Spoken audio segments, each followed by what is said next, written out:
Welcome back to Don's Life. Welcome to the channel. Today is another rental review. Behind me, I have a 2021 Honda Civic LX. I'm apparently the first renter. Once in a while for work, I need to rent vehicles, so I give really quick reviews on a renter's impression and hopefully see some value to it. Let's go.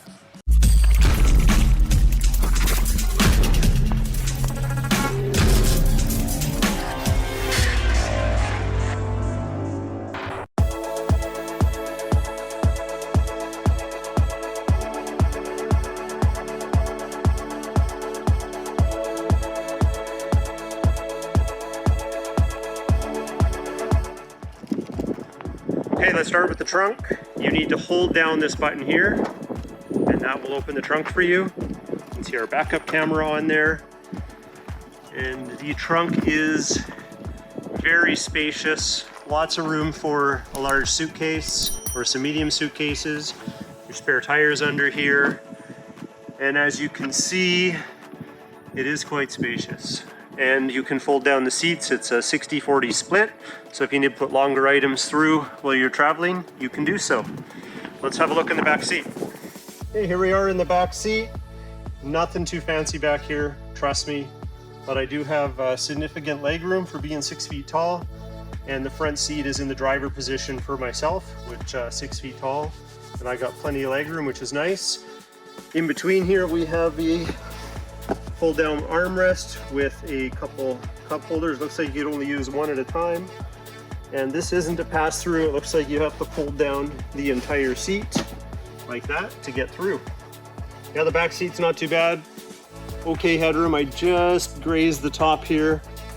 Other than that, for a few hours back here, comfortable enough, I suppose.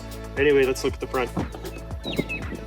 Now I've been spoiled. I'm so used to touching door handles these days or getting close enough, it just unlocks itself. So you have to use either the fob or the key to get in. In the door, you've got all your standard window and mirror controls. Over here, you have a lane keep assist feature, collision avoidance detection feature, and traction control, and a couple spots for buttons for options higher than this trim level. The aesthetics up front are okay. I mean, I think they're in line with a vehicle of this era. Everything though is very hard plastic. Again, call me spoiled, but this steering wheel has no give to it. It's super hard plastic. In here in the center console, you have your gear selector, you have your parking brake, you have a brake hold. I never really tried that out. Somebody else can tell me what it does. A couple spots here for other buttons for different trim levels. This is the most basic, being the LX. Economy mode. And then here you have, this is kind of nice actually, if you're just driving by yourself and have one drink in this cup holder, this armrest can slide back and forth to accommodate your elbow. So it was nice to be able to have it in that position when I had a beverage in there. And then this can also be slid out of the way to reveal a larger cutout for maybe a huge drink, or a thermos or something like that. You have a USB hookup right there as well. And this does lift up to reveal some more cargo space. So not too bad. Okay, so here's your instrument cluster. It's pretty nice to look at. You can go through with the button here on your steering wheel and you can customize, everything that you're looking at. So that's all pretty standard. You have your temperature on the left there and your fuel level on the right. On the steering wheel, you have the controls like I just spoke about, your hands-free for your phone usage. And then over here you have your cruise control and some of those safety aids that exist for keeping in the lanes, or cruise control so you don't run into the person ahead of you if they slow their speed. I was a little disappointed though with the infotainment system. It's very basic, but it just didn't seem as intuitive as I think Honda is capable of. So as you can see, the interface is a little bit clunky.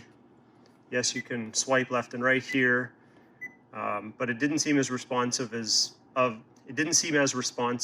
some vehicles that are around a similar price point. This again is entry level. The heated seats work fantastic. They were pretty much instantaneous. This only has the cloth seats. You have the bar at the bottom to slide it forward and backwards. and you have controls just on the side here to lean it back, lean it forward, and you can pump it up to get a little more seat height, or you can push it down to have the seat go down. Very basic, but still does the job. Up above here, just standard rear view mirror. Again, buttons here if you had a sunroof, that type of thing. Your courtesy lamps. This does have a vanity mirror on it. Hello. But other than that, very basic. Down here, there's a little storage area and a hidden compartment for another USB port. And that tunnel goes right through. And on this side, you have a cigarette lighter adapter. There's a little cubby hole in here as well. Now the cubby hole in here allows you to run your wire up and come through this area here, and there's a cable management clip for 2 cables right there. So this begs the question, would I rent it again? And the answer is maybe, if there was a short list to pick from. I think I'd rather have a Nissan at a similar level. I just found that, you know, some of the comfort options weren't quite there, especially this thing with the knees was really bothering me. Overall though, the seats are super comfortable considering they're basic, and the ride quality was good. The acceleration on the highway was good. I was able to pass people when I needed to. I never felt like it was lagging power for being an entry-level power plant. But anyway, that's my review of the 2021 Honda Civic LX from a renter's perspective, not an owner. So if you're looking through the list of vehicles you could rent when you have to go to an airport one day and make that reservation, that's what this video is intended for. And you'll know if maybe you want to try a Honda Civic or not. So if you like today's video, hit that like button. Please consider subscribing, and we'll talk to you next time.